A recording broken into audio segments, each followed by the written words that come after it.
Obrigada, Leonor. Obrigada, Ana. Novamente, muito bem-vindos. É um gosto estar aqui, tanto na organização como agora aqui também enquanto palestrante. Vou dar então início aqui à partilha. Peço que confirmem se estão a ver a tela por inteiro. Sim, estamos. Ok, ótimo. Pronto, como a Ana disse, eu sou gestora da formação aqui no CPR. Falando hoje sobre direitos humanos, naturalmente que vou entrar aqui em alguns termos jurídicos, e sobretudo falar aqui de alguns documentos importantes, nacionais e internacionais, também, obviamente, que tocam à área jurídica, mas quero apenas alertar que eu não sou jurista, ok? Portanto, não saberei, se calhar, responder a questões extremamente profundas dessa área, ok? Mas, enfim, coloquem as questões que considerarem relevantes. Muito bem, os direitos humanos, aliás, antes de avançar por aí, este aqui será o seguimento do que vou falar agora durante esta próxima hora, ok? Falarei aqui muito brevemente daquilo que poderá ser considerada a história dos direitos humanos ou do conceito de direitos humanos. Depois falarei sobre a ONU, enquanto organização internacional que trabalha para a proteção dos direitos humanos, e de 3 documentos internacionais e nacionais que foram criados também precisamente para a promoção e para a defesa dos direitos humanos. Começar então por falar um pouco sobre a história de direitos humanos. O conceito de direitos humanos é bastante antigo, ainda que tenha começado a ser falado de um ponto de vista eurocentrista, isto é um pouco com a história da Europa e também da União Europeia que se começa a falar em termos internacionais de direitos humanos. No entanto, há imensos exemplos que poderemos dar da história antiga até, daquilo que já foram ações ou mesmo revoluções no sentido da promoção e da defesa dos direitos humanos, talvez não exatamente enquanto os conhecemos neste momento, mas que certamente tocam aquilo que defendemos hoje em dia.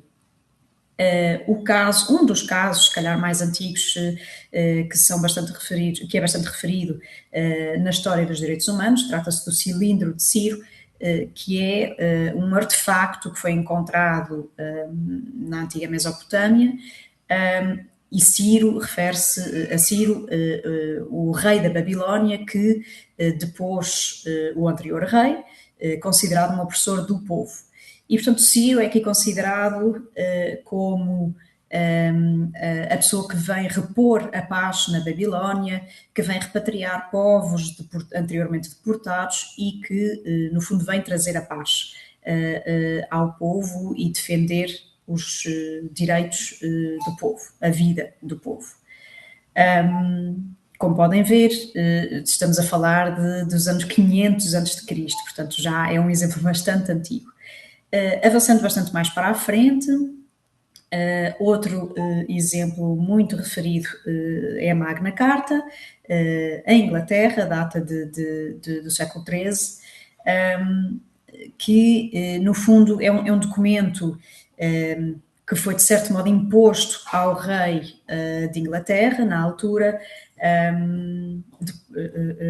imposto sobretudo pela nobreza, mas com grande influência por parte do povo e da burguesia, de forma a limitar o poder do monarca, que até então era um poder absolutista.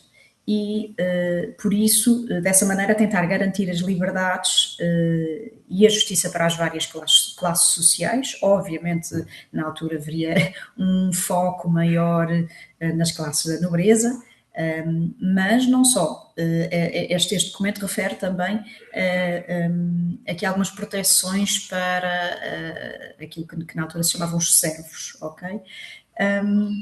E uma das questões importantes aqui também na Magna Carta é a tentativa de criar um Conselho da Nobreza, ou seja, eram escolhidas algumas pessoas que faziam parte da classe da nobreza, de forma a poder verificar e garantir a aplicação da Magna Carta e, no fundo, também impedir que o rei continuasse, que o monarca continuasse a usar o seu poder de forma absoluta. Falamos também, aqui não tem uma data concreta, mas falo de um conceito filosófico que são os direitos naturais.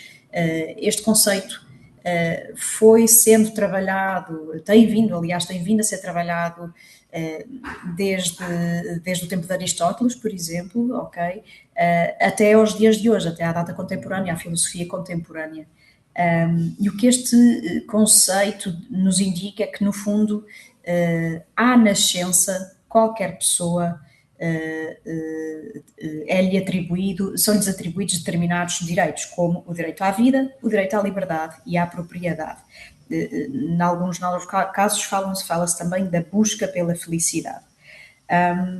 E, portanto, estes direitos naturais, que são iguais para todos os homens, portanto, atribuídos à nascença, e que existem ainda antes daquilo que são os direitos sociais, ou seja, no sentido em que a individualidade precede a sociedade.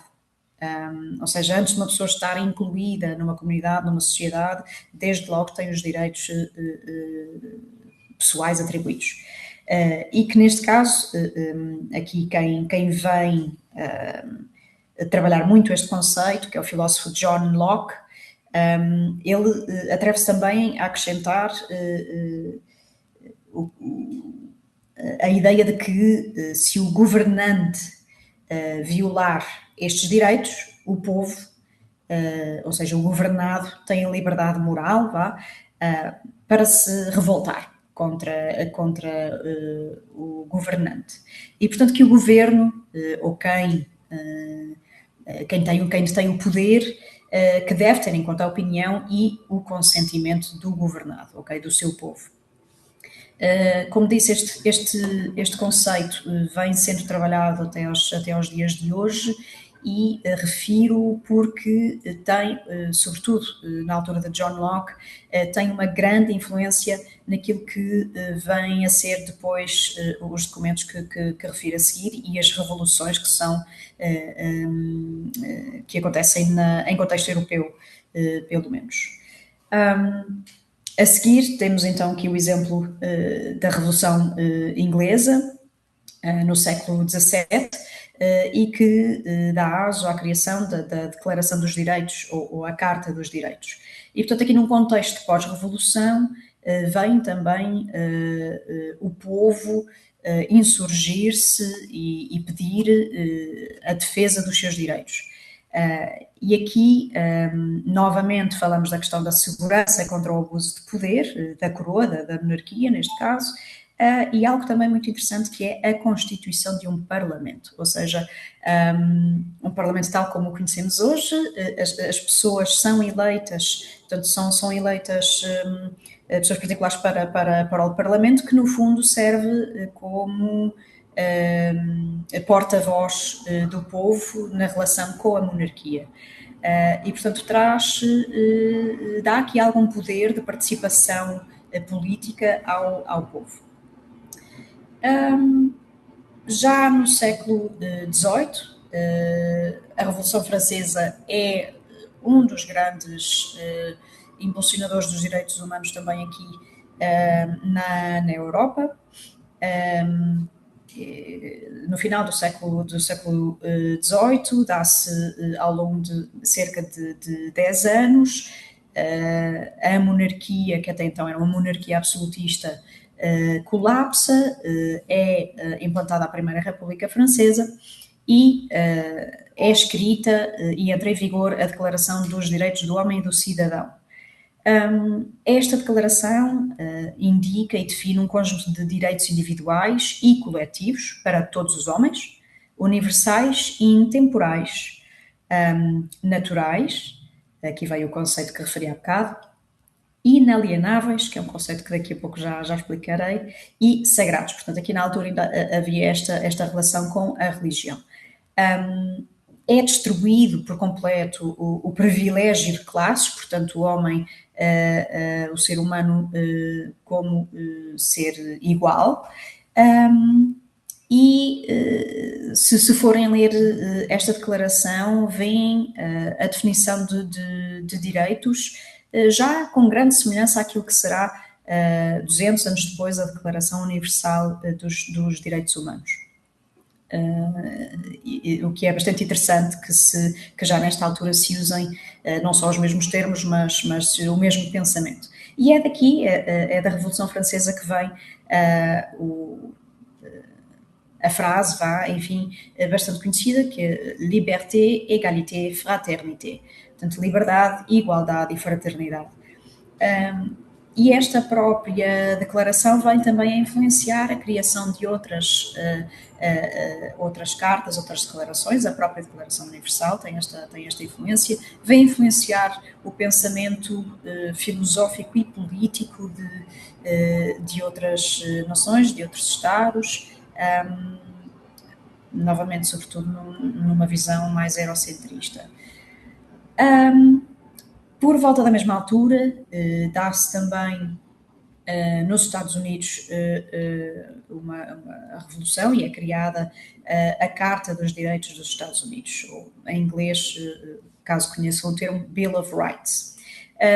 E esta carta vem, nos seus 10 primeiros artigos, vem definir aquilo que são os direitos humanos, neste caso estadunidenses, como, por exemplo, a liberdade de expressão, a liberdade da religião, liberdade de imprensa, propriedade, entre outros. E estes 10 artigos passam a constituir as primeiras 10 emendas da Constituição dos Estados Unidos, que é escrita mais tarde. Gostava ainda de falar de um exemplo que na área dos direitos humanos, que é a proibição, a abolição da escravatura. Não é na Europa que se define este conceito ou que se avança com esta abolição da escravatura, não é? Nós, até com algum orgulho, portugueses, referimos muitas vezes que fomos o primeiro país a abolir a escravatura, mas a verdade é que podemos encontrar exemplos de leis semelhantes por toda a história, mesmo até remontando a 200 e tal anos antes de Cristo.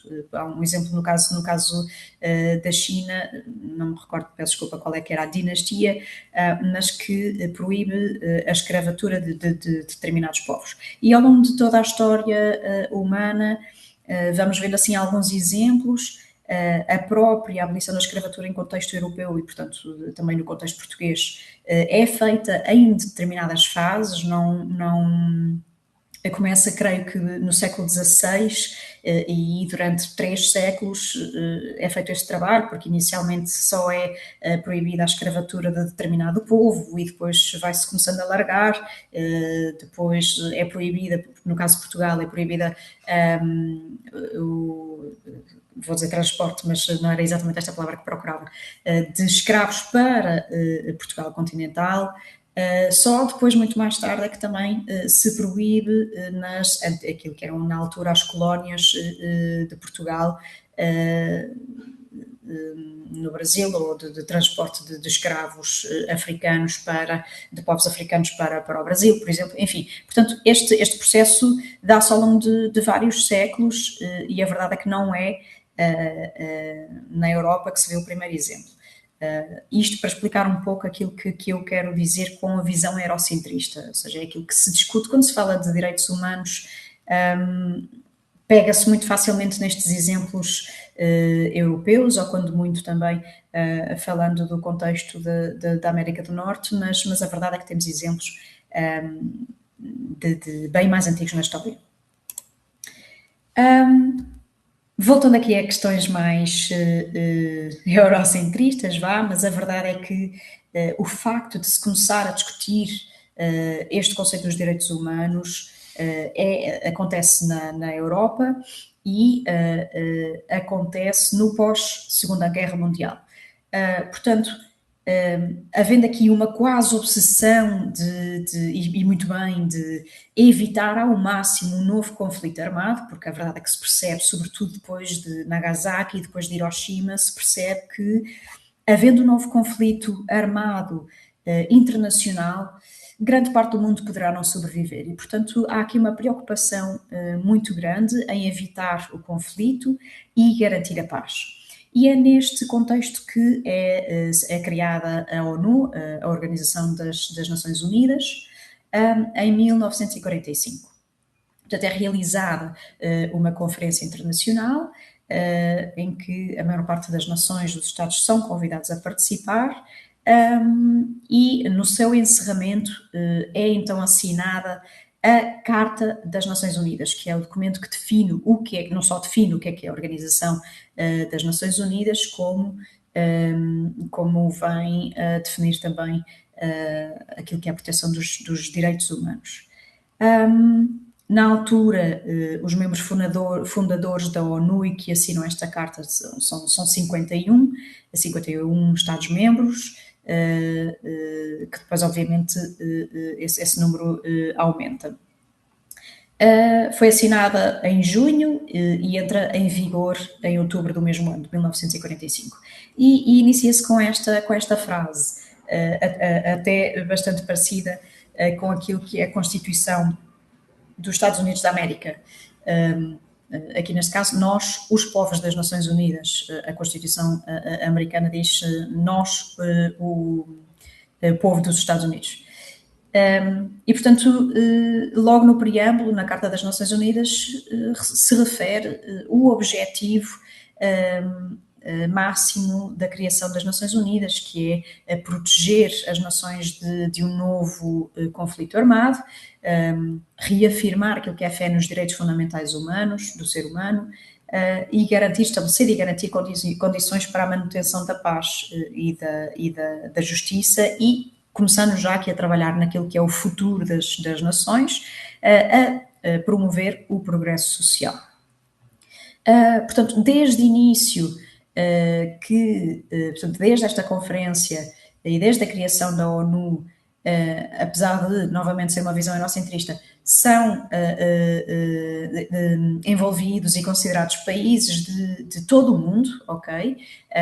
De todas as partes do mundo, todos os continentes, países que representam diferentes religiões, diferentes culturas, diferentes capacidades económicas, portanto, era aqui uma preocupação garantir esta universalidade, podemos também falar assim.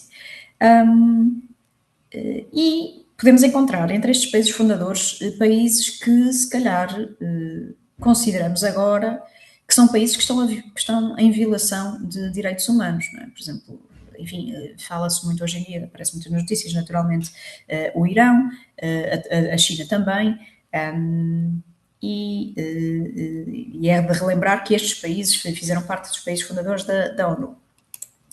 Hoje, a ONU tem 193 Estados-membros, que no fundo é o mesmo número de Estados oficiais. É importante referir aqui depois também que há os que não estão aqui incluídos são Estados que, por exemplo, que não são considerados internacionalmente como Estados, ok? Por exemplo, creio que, se não estou em engano, o Kosovo não é considerado um Estado por todos os Estados-membros da ONU. Depois há alguns territórios que, por não serem Estados e são apenas territórios, são considerados membros observadores, mas no fundo todos os Estados atuais estão presentes aqui, têm participação na ONU. O Estado signatário mais recente foi o Sudão do Sul, em 2011, na sequência da divisão do Sudão, ok? Portanto, o país divide-se entre Sudão e Sudão do Sul, e o Sudão do Sul passa então também a integrar a ONU. Portugal entra nas Nações Unidas em 1955, ok? Portanto, já praticamente uma década depois da criação da ONU. As Nações Unidas têm, então, como referi há pouco, como objetivos e princípios a manutenção da paz e segurança internacionais. Este é o maior foco inicialmente, mas também o desenvolvimento de relações de amizade e de cooperação entre as nações, a igualdade de direitos para todo o ser humano, a autodeterminação dos povos, ou seja, cada Estado é soberano e deverá tomar as decisões que têm que ver com o próprio Estado, não obstante aquilo que é a lei, o direito internacional. Sobretudo, o uso de meios pacíficos para a resolução de controvérsias e conflitos. Novamente, isto tudo para evitar o conflito armado.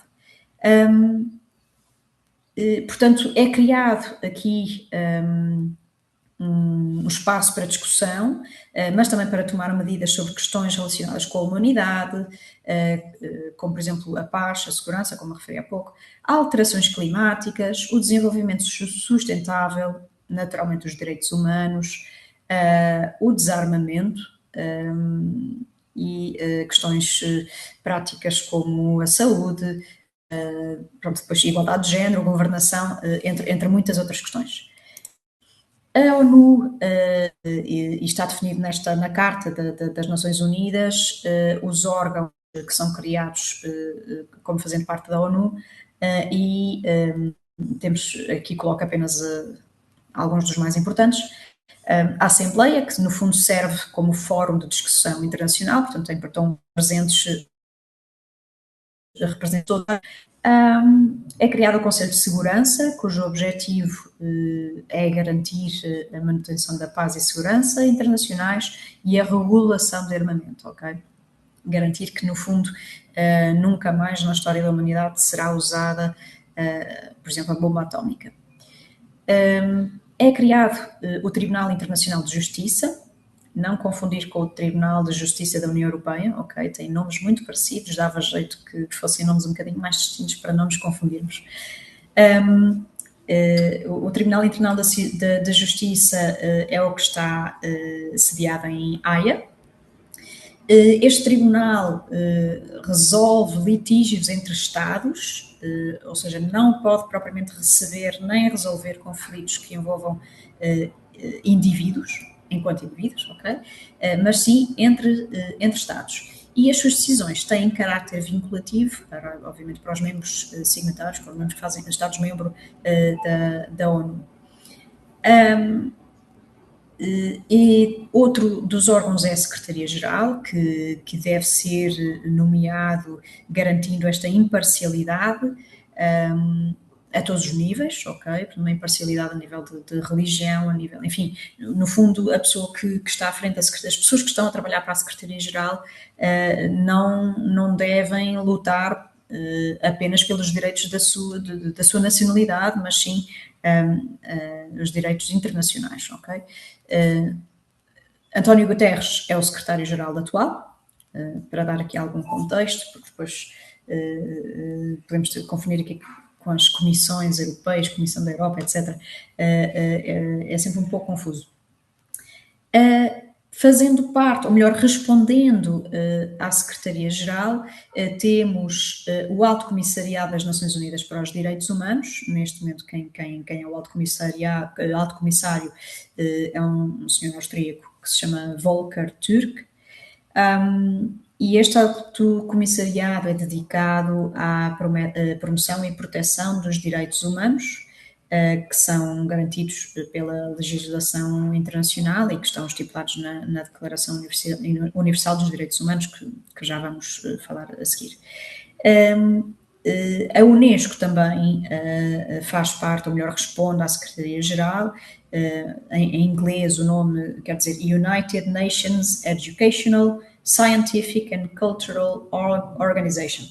E esta organização trabalha também para a promoção da paz através da cooperação internacional na educação, nas artes, cultura e comunicação. Daí que a Unesco esteja também muito presente nestas questões de educação, em projetos de educação para os direitos humanos, de educação para a cidadania, etc. É também muito importante referir, não vou entrar depois em pormenor, mas é importante referir o trabalho que a ONU tem feito ao longo dos anos e isto inclui aqui os Objetivos para o Desenvolvimento Sustentável e a Agenda 2030, que já foi antes a Agenda 2020, pronto. Ou seja, há aqui ao longo do tempo de existência da ONU um grande trabalho a ser feito na promoção e na defesa dos direitos humanos e de cooperação entre as nações que é um trabalho que nunca acaba e que conseguimos em todos os casos ver enfim, questões a ser trabalhadas, para não dizer problemas, até em Estados-membros considerados mais desenvolvidos, ok? Portanto, são 17 os Objetivos para o Desenvolvimento Sustentável, que incluem objetivos mais relacionados com a pessoa, objetivos orientados à prosperidade, objetivos para com o planeta, objetivos na promoção da paz e parcerias ou cooperação, ok? Portanto, é assim um pouco a divisão que se pode fazer destes objetivos. E como podem ver, a questão da educação é por si só um objetivo para o desenvolvimento sustentável, sendo que praticamente todos os outros tocam também na questão da educação, e enfim, há uma grande interligação. Passo agora a falar sobre o primeiro grande documento que é escrito sobre direitos humanos, um trabalho diretamente feito pela ONU, ok? Neste caso foi criado um comitê para pensar nesta questão dos direitos humanos e para produzir este resultado. Este comitê era encabeçado por Eleanor Roosevelt, que aparece aqui nesta foto, a segurar o jornal que na altura publicou, o Jornal das Nações Unidas, que publicou então esta declaração, e é assinada, ratificada em 1948. Este comitê foi composto por especialistas e representantes de diferentes países, novamente garantindo aqui a representação de várias religiões, de várias origens, etnias, etc.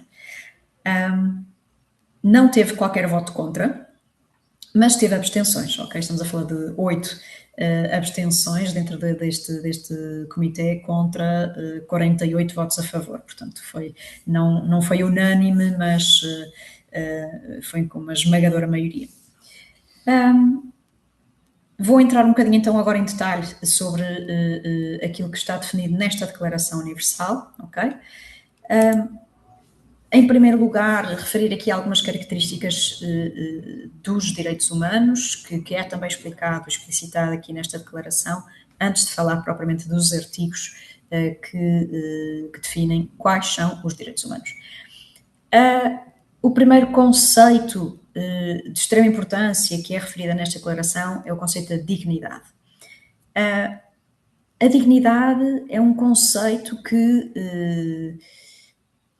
é diferente de cultura para cultura, ou seja, cada cultura tem a sua definição e não será exatamente igual a maneira como, se calhar, um povo da América do Sul define aquilo que é para si a dignidade humana em comparação com aquilo que nós, portugueses, por exemplo, poderíamos definir como dignidade. No entanto, há certamente um âmbito em comum na definição da dignidade. A igualdade vem aqui como princípio englobante e é da igualdade que decorrem todos os direitos fundamentais. Portanto, estes dois chavões são claramente os mais importantes a ter em conta. E é derivado da dignidade e da igualdade do ser humano que se consegue defender e promover a liberdade, a justiça e a paz. Falamos ainda de 4 chaves importantes também naquilo que são as características dos direitos humanos, e que haveremos de dizer sempre que é, primeiro de tudo, a universalidade dos direitos humanos, isto é, os direitos humanos são para todos os seres humanos, sem qualquer exceção, sem qualquer discriminação. Portanto, todo ser humano é igual nos direitos humanos, ok? Ninguém pode ser destituído nem desistir dos seus direitos, ok? Portanto, aqui estamos a falar da inalienabilidade, peço desculpa, isto de facto é uma palavra bem difícil de se dizer, ou seja, os direitos humanos são inalienáveis. Isto quer dizer, então, ninguém pode ser destituído dos seus direitos humanos, nem desistir dos mesmos. A indivisibilidade, isto indica-nos que todos os direitos humanos têm o mesmo valor, não há propriamente uma hierarquia, não há um que venha primeiro do que outro, ok? Há, no entanto, alguns autores que tentam organizar estes direitos humanos por gerações, ou, mais fácil de compreender, dimensões, ok? Portanto, há autores como Karel Vazak, que nos fala das diferentes dimensões dos direitos humanos, e que depois também podemos ver representado na maneira como está organizada a lei internacional e nacional referente aos direitos humanos, ok? Portanto, num primeiro, esta teoria, esta divisão em gerações e em dimensões é também baseada nas três chaves da Revolução Francesa: liberdade, igualdade e fraternidade. E, portanto, neste primeiro campo da liberdade estamos a falar de direitos civis e políticos, como, por exemplo, o direito à vida, liberdade de expressão, religião, etc. Numa segunda dimensão da igualdade, falamos de direitos sociais, económicos e culturais, como, por exemplo, o direito à habitação, o direito à educação. Numa terceira dimensão, a fraternidade, falamos aqui, por exemplo, de direitos de solidariedade. Um exemplo muito concreto, o direito ao meio ambiente, por exemplo. Hoje em dia já se fala de uma quarta, uma quinta, uma sexta e uma sétima geração, uma dimensão, ok? Que isto obviamente está ligado também àquilo que é a globalização, mas estas dimensões não são unânimes e, portanto, não se fala da mesma maneira, como, por exemplo, o direito à informação, direito até à internet, enfim, há aqui uma série de outros direitos que vão sendo referidos por diferentes autores. Por fim, a interdependência e a inter-relação. Isto, no fundo, diz-nos que, por exemplo, a garantia de um direito muitas vezes implica ou está dependente da garantia de outro direito, ok? Ou seja, não há... é muito difícil poder dividi-los e colocar cada um na sua caixa única. Eu gostava também de referir que enfim, isto acaba por ser visto a nível das leis nacionais, a nossa Constituição também fala disto, mas é um contexto universal ou internacional. A única situação em que estes direitos, os direitos humanos, podem ser limitados por exemplo, o que diz a Constituição, em estado de sítio ou estado de emergência que o governo possa impor. Ou seja, estamos a falar de um contexto de conflito, sobretudo conflito armado. E neste caso, muitas vezes acabamos por deixar de poder falar de direitos humanos, mas passar a falar do direito internacional humanitário, porque no fundo, em situação de conflito armado, falamos da proteção dos mais vulneráveis, falamos da condução das hostilidades, como por exemplo garantir que não são atingidas escolas, hospitais, etc. E portanto, em situação de conflito, garantir a sobrevivência, garantia das liberdades e direitos mínimos, se é que se pode falar assim.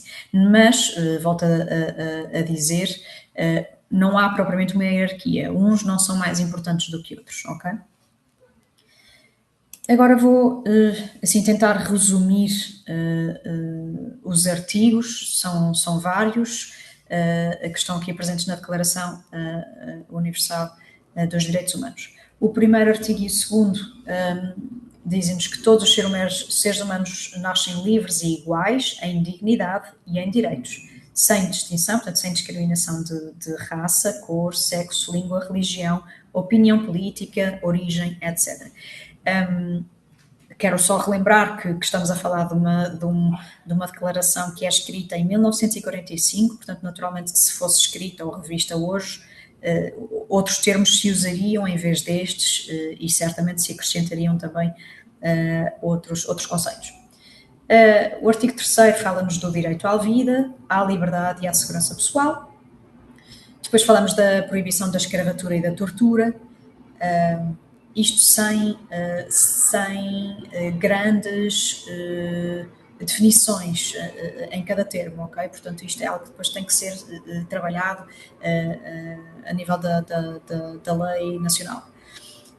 O artigo 6º e 7º refere o reconhecimento da personalidade jurídica, portanto, no fundo, o reconhecimento enquanto pessoa com direitos e deveres. Depois, os artigos seguintes falam-nos da liberdade da prisão arbitrária, o direito ao recurso da justiça, ou seja, podemos recorrer à justiça para nos defender, direito ao julgamento justo e o conceito, o princípio da presunção da inocência.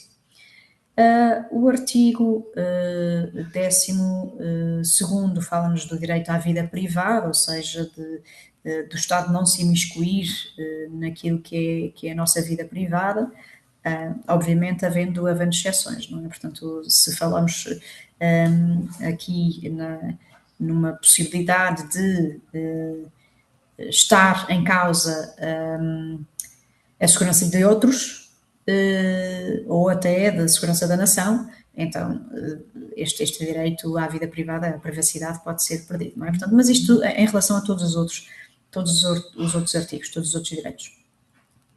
Depois falamos aqui da livre circulação e ou residência no interior do Estado e de entrar ou sair do seu país, ou seja, nenhuma pessoa da nacionalidade pode ser expulsa do seu país, também não pode ser proibida a regressar ao seu país de nacionalidade.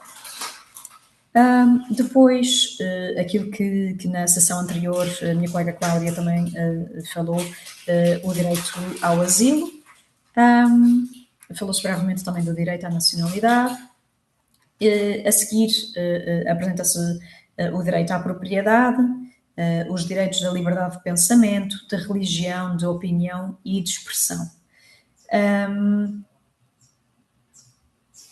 Aqui o artigo 16º, por acaso saltei aqui, peço desculpa, fala-nos de direito sem restrição quanto à religião, ou seja, estamos aqui a falar na questão do casamento, no direito ao casamento, em idade núbil, e as duas partes têm direitos iguais, tanto no casamento como na dissolução do casamento. O artigo 18º é importante referir que estamos a falar, por exemplo, da liberdade de religião, inclui a liberdade de manifestar sozinho ou em comum, público ou privado, manifestar a sua religião ou até de mudar de religião. E obviamente aqui, neste caso a declaração não é algo vinculativo, mas aquilo que se vê depois na Convenção Europeia, na Constituição portuguesa, neste caso portuguesa, e outras leis, a lei sobrepõe-se àquilo que é a lei moral ou religiosa, ok? Portanto, se estivermos a falar de um princípio religioso que de facto proíbe, por exemplo, o casamento entre duas pessoas de religiões diferentes, a lei sobrepõe-se. Havendo necessidade de resolver esse conflito, a lei sobrepõe-se, como é óbvio. O artigo 20º e 21º fala-nos da liberdade de reunião e associação, direito à participação e acesso aos negócios e funções públicas. E aqui neste caso refere também que a vontade do povo deve exprimir-se através de eleições honestas, periódicas, por sufrágio universal, igual e secreto. Os artigos seguintes falam-nos do direito à segurança social, direito ao trabalho e a um nível de vida suficiente para assegurar saúde e bem-estar para o indivíduo e para a sua família. Já vou dar aqui alguns exemplos daquilo que poderemos encontrar também em ambiente escolar, que possa hoje em dia não estar 100% a seguir aquilo que são estes direitos humanos, aqui os artigos aqui definidos. O artigo 23º diz especificamente salário igual por trabalho igual, novamente, sem discriminação, e que permita a sua existência conforme a dignidade humana. É aqui que também que falamos da possibilidade do direito à sindicalização. O 24º, que nos fala da questão do nível de vida suficiente para assegurar a saúde e bem-estar, refere-se como, por exemplo, à alimentação, ao vestuário, ao alojamento, assistência médica, segurança no desemprego, doença, invalidez, etc. Portanto, aquilo que depois também é muito a base da nossa segurança social. É também referida a maior vulnerabilidade e, portanto, a maior atenção que deve ser dada à maternidade e à infância, e, portanto, que merecem assistências especiais. O artigo 26º fala-nos do direito à educação, refere especificamente no número 1 a questão da educação gratuita, no ensino fundamental, e que, não vou entrar em mais pormenores, que depois a Ana falará mais sobre isto, mas, portanto, que a educação aqui procura a expansão da personalidade humana, o reforço dos direitos humanos e das liberdades fundamentais, e que deve favorecer a compreensão, tolerância e amizade entre as nações, grupos raciais ou religiosos, bem como o desenvolvimento das atividades das Nações Unidas para a manutenção da paz. E, portanto, esta frase deve tomar aqui por base o trabalho a aprendizagem deste curso. Fala ainda na questão dos pais terem o direito a escolher o tipo de educação para as suas crianças. A partir daqui falamos do direito à vida cultural, às artes e ciência, portanto, a questão também da proteção da autoria, da criação, direito à ordem social internacional, ou seja, aquilo que depois no fundo alguns podem vir a falar sobre direito à paz. O artigo 29º fala-nos aqui do indivíduo enquanto pessoa com deveres para a comunidade, ok? Portanto, é aqui neste artigo em que se fala pela primeira vez de deveres, que estão, no fundo, sempre ligados aos direitos, e que qualquer indivíduo está sujeito à limitação do seu direito de forma a promover o reconhecimento e respeito dos direitos e liberdades do outro. Portanto, enfim, enquadra-se aqui a frase que é muitas vezes usada também como argumento, que é a liberdade de um pode terminar quando começa a liberdade do outro, não é? Portanto, o uso dos meus direitos não pode implicar a falta desse uso noutra pessoa. O último artigo, o artigo 30º, refere à questão da interpretação, ok? Portanto, não é possível uma interpretação diferente daquilo que está aqui disposto, muito menos para destruir os direitos e liberdades aqui definidos. Obviamente, esta declaração não dá espaço para a interpretação, mas simplesmente não define aqui cada conceito com muita especificidade. Isso é pedido que depois que se faça nas leis nacionais.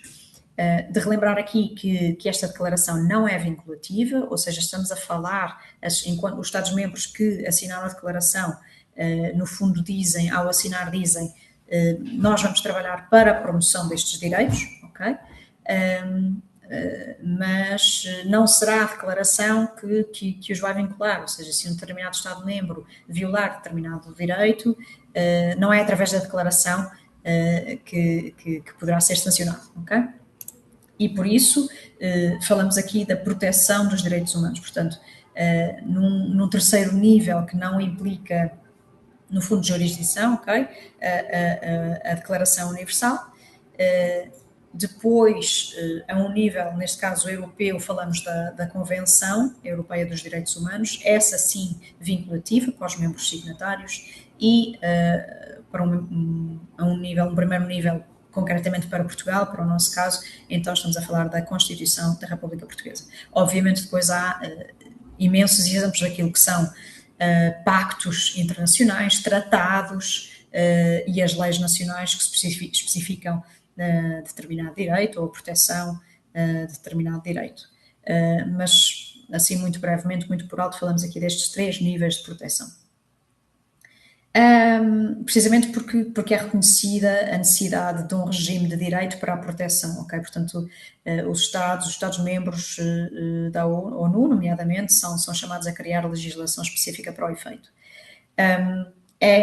Gostaria também de referir que, bom, isto é uma questão mais conceitual, mas um indivíduo não se pode dizer que um indivíduo viole os direitos humanos de outra pessoa. O que se pode dizer é que um indivíduo comete um delito, um crime contra outra pessoa. O Estado, sim, ou particulares nessa capacidade, como por exemplo empresas privadas, é que poderá estar a violar os direitos humanos de uma pessoa se não acionar mecanismos de proteção dos seus direitos humanos, se não sancionar quem violou, por exemplo. Ok? Falamos então a seguir da Convenção Europeia dos Direitos do Homem. A Convenção, assinada em Roma em 1950, entra em vigor 3 anos depois. É o primeiro instrumento legislativo que vem efetivar e vincular os direitos referidos na Declaração Universal. Obviamente o seu objetivo é assegurar o reconhecimento e aplicação universais e efetivos dos direitos enunciados. Neste caso, a Convenção é supervisionada, ou seja, a sua aplicação é supervisionada pelo Tribunal Europeu dos Direitos Humanos. Neste caso, todos os membros do Conselho da Europa foram signatários desta Convenção, também conhecida como a Convenção para a Proteção dos Direitos do Homem e das Liberdades Fundamentais. Tem aqui uma forte cooperação internacional, no caso do Conselho da Europa, especificamente no trabalho da diplomacia, por exemplo, quanto a nacionais em países estrangeiros, vários exemplos que vamos ouvindo nas notícias. Outro exemplo muito concreto, aquilo que é o direito de propriedade do Estado versus direito do ambiente, enfim, dar aqui um exemplo muito concreto. O Estado do Brasil tem na sua propriedade grande parte da floresta da Amazónia e há uns anos atrás, não há muitos, foi decidido, o Estado decidiu abater uma série, milhares e milhares de árvores da floresta para seu proveito, enfim, negócio nacional. E isto veio falar-se a nível internacional porque implica aqui o direito ao ambiente de outros povos, de outros Estados. E, portanto, de repente, aquilo que foi uma decisão nacional está a colocar em causa a sua responsabilidade global para a promoção dos direitos humanos de outros Estados. E aqui a Convenção, neste caso europeia, mas enfim, há um grande trabalho de cooperação internacional neste sentido também. A Convenção tem 3 títulos, ok? O primeiro título, constituído por 17 artigos, vem então dispor aquilo que são os direitos e liberdades, muito à semelhança da Declaração Universal, com algum detalhe extra. 4 destes artigos falam-nos de possíveis derrogações ou restrições destes direitos anteriormente mencionados. Estas derrogações depois também vão sendo discutidas ao longo das décadas seguintes e hão de continuar a ser discutidas, e algumas delas são elas próprias revogadas. Um exemplo concreto é a proibição do abuso de direito por parte do Estado ou de indivíduos. O segundo título vem especificar a criação do Tribunal Europeu dos Direitos do Homem, okay? Portanto, é o Tribunal de Estrasburgo, não o de Haia, que foi referido há pouco, ou seja, aqui o Tribunal, o TED, é a nível europeu, o Tribunal da Justiça Internacional que referi há bocado é a nível internacional. Este tribunal vem assegurar o respeito dos compromissos definidos aqui nesta Convenção. Também a sua decisão é vinculativa para os membros signatários.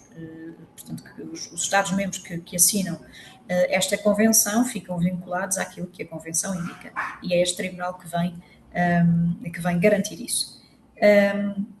Este tribunal pode, ao contrário do Tribunal de Justiça Internacional, este tribunal pode receber petições, pedidos de qualquer pessoa singular, ok? Ou ONGs, ou grupo de particulares que se considere vítima de violação por qualquer... eles falam de alta parte contratante, ou seja, refere-se aos Estados signatários. Só pode ser solicitado ou acionado este tribunal depois de esgotadas todas as vias de recurso internas, ou seja, se eu, por exemplo, me considerar vítima de violação dos meus direitos humanos, primeiro tenho que recorrer aos tribunais nacionais, a todas as vias que tiver a nível nacional, só depois disso é que poderei recorrer ao Tribunal Europeu dos Direitos Humanos. Este tribunal também pode emitir pareceres, ou seja, não estamos aqui a falar de uma decisão vinculativa, sobre questões jurídicas relativas à interpretação desta Convenção, a pedido do Comitê de Ministros, ok? Portanto,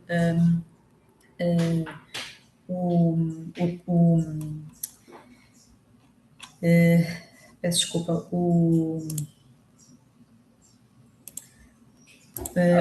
a Comissão, o Conselho da Europa, perdão, era este o que queria referir, sim, inclui o Conselho de Ministros, o Comitê de Ministros, perdão, isto são muitos termos muito parecidos, o Comitê de Ministros, que é composto por todos os ministros de negócios estrangeiros de cada Estado-membro, ok? Portanto, o nosso Ministro de Negócios Estrangeiros faz parte deste Comitê de Ministros que pode pedir este tipo de pareceres ao Tribunal. O título terceiro fala do Conselho da Europa,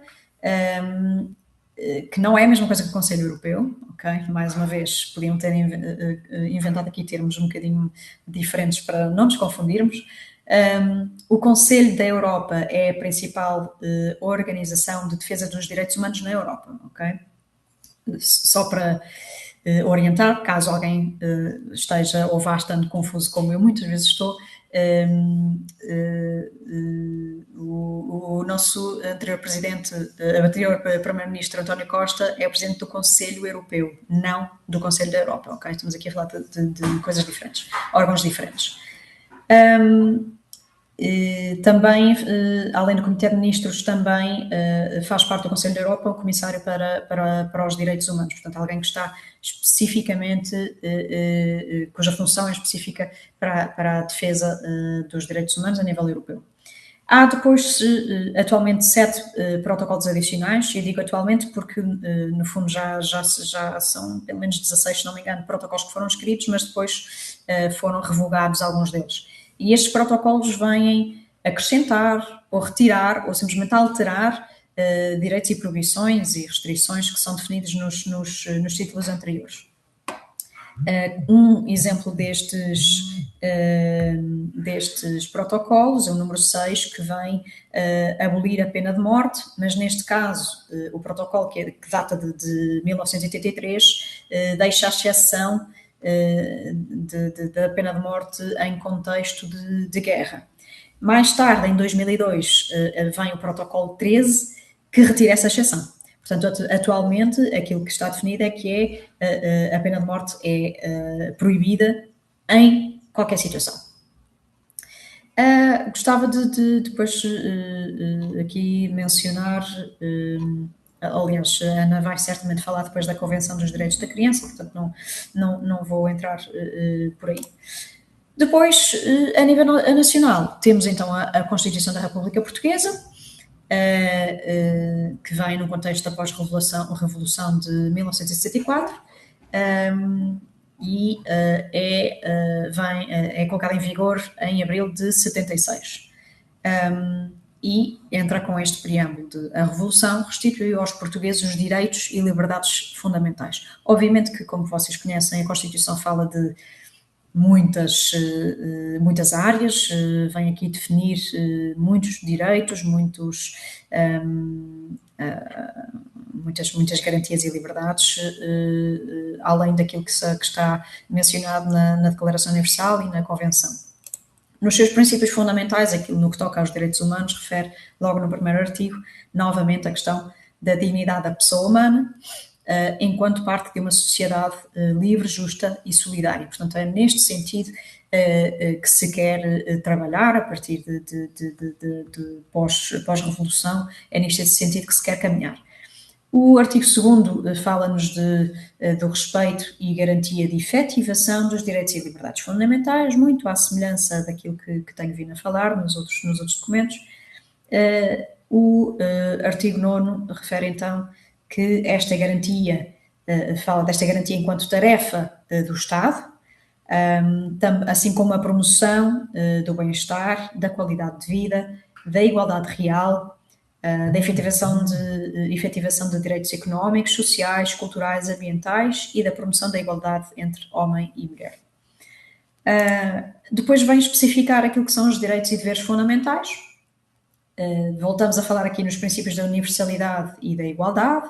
Portanto, toda a legislação nacional, não só em Portugal, como obviamente depois noutros Estados-membros das Nações Unidas e da Europa, vêm trabalhar sobre a Declaração e sobre a Convenção. Portanto, nenhuma das leis nacionais depois vem, no fundo, retirar ou interpretar de forma diferente aquilo que a Declaração e que a Convenção nos indica.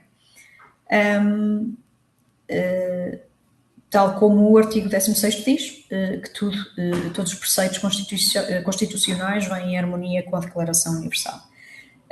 Os direitos aqui referidos são aplicáveis e vinculativos e vinculam tanto entidades públicas como privadas. Fala-nos do acesso ao direito e aos tribunais, e especifica aqui muito particularmente aquilo que é a Provedoria da Justiça, que é no fundo aqui uma entidade que permite a qualquer cidadão fazer uma queixa, pedir o parecer por parte desta entidade independente sobre aquilo que é a aplicação dos direitos humanos em Portugal. O título 2º da Constituição vem definir então quais são os direitos, garantias e liberdades fundamentais. O título 3º define mais especificamente direitos e deveres económicos, sociais e culturais, onde se refere o direito à educação. Há, novamente aqui, um foco muito particular e especial às vulnerabilidades, como são as crianças, a pessoa portadora de deficiência, a terceira idade, etc. Gostava de referir especificamente o artigo 13º, que refere à questão da igualdade. Estamos a falar, portanto, a Constituição refere a mesma dignidade social, ou seja, ninguém pode ser privado Mas aqui a Constituição vai um bocadinho além, portanto, aqui indica-nos que ninguém pode ser privado, mas também ninguém pode ser privilegiado, nem beneficiado, nem prejudicado nos seus direitos, em função da ascendência, sexo, raça, língua, território de origem, religião, política, ideologia, instrução, situação económica, condição social ou orientação sexual. Ou seja, aqui a Constituição vai bastante além daquilo que está definido na Convenção e na Declaração. E aqui está incluído a questão da identidade de género. Sabemos que esta questão tem sido muito discutida, não vou sequer dar aqui a minha opinião sobre o assunto, mas achei que seria importante referir que, apesar de estar em discussão em Parlamento, apesar de ter sido votada a sua revogação no Parlamento, a lei da autodeterminação da identidade de género está ainda oficialmente em vigor, ok? Portanto, apesar de já ter sido votada a sua revogação, ainda vai ter que passar por vários trâmites até chegar a esse ponto. E, portanto, enquanto nas nossas profissões, e incluo-me aqui também, enquanto promotores daquilo que são os direitos humanos, também temos o dever de garantir a aplicação desta lei, independentemente da nossa opinião, ok? Portanto, enfim, isto é o que é a minha interpretação.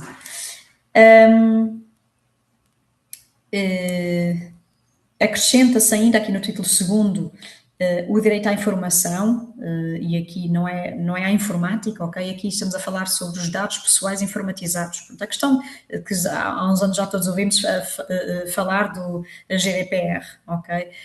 Aquilo que depois veio a aparecer a lei a nível europeu da proteção de dados. E, enfim, quando todos nós recebemos um telefonema de uma qualquer empresa, por exemplo, de comunicação, a quem nós temos a certeza que nunca passámos o nosso número de telefone, fica aqui um bocadinho duvidoso, não é? A forma como estas empresas conseguiram os nossos dados sem nós sabermos ou sem nos lembrarmos, e ainda que peçamos, porque isto já me aconteceu milhares de vezes, ainda que eu peça, olha, por favor, não estou interessada, por favor, retire o meu nome, retire os meus dados da vossa base de dados, isto não nos é garantido. E, portanto, não estamos aqui apenas a falar da lei de proteção de dados, estamos mesmo a falar de uma questão constitucional.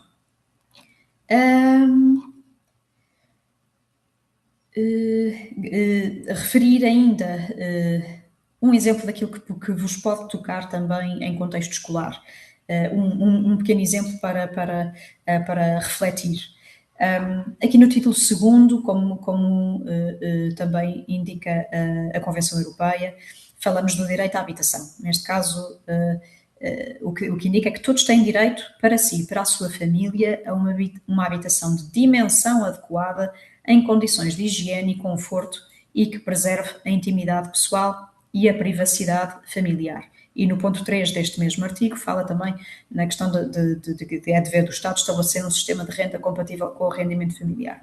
Ora, a crise habitacional que neste momento estamos a viver, obviamente Lisboa torna-se um exemplo particular mais gravoso desta questão.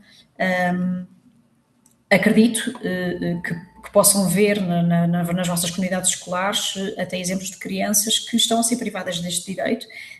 E posso dar um exemplo concreto, não é? Portanto, uma família cujos adultos, 2 pais, até estão empregados, mas têm um salário considerado o salário mínimo, se estão a viver em Lisboa, muito dificilmente têm então acesso neste momento ao preço, a questão, as rendas ou a compra da habitação, e eu não estou aqui a falar da questão da habitação social, mas muito dificilmente poderão aceder àquilo que consideramos uma habitação condigna. Portanto,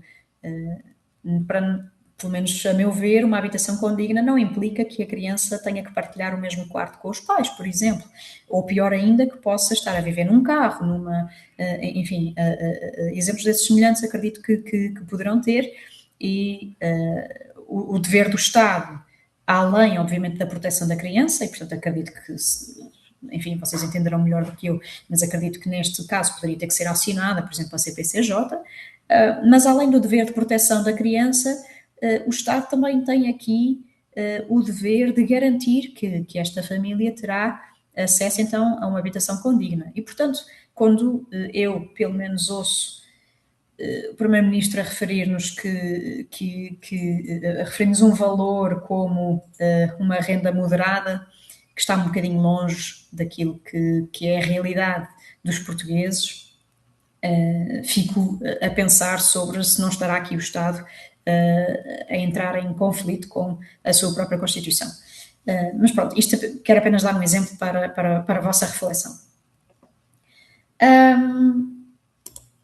Por fim, aqui para terminar a questão da Constituição, citar novamente este artigo no que toca ao direito à educação e, portanto, aquilo que também deve ser o papel da escola na educação para os direitos humanos.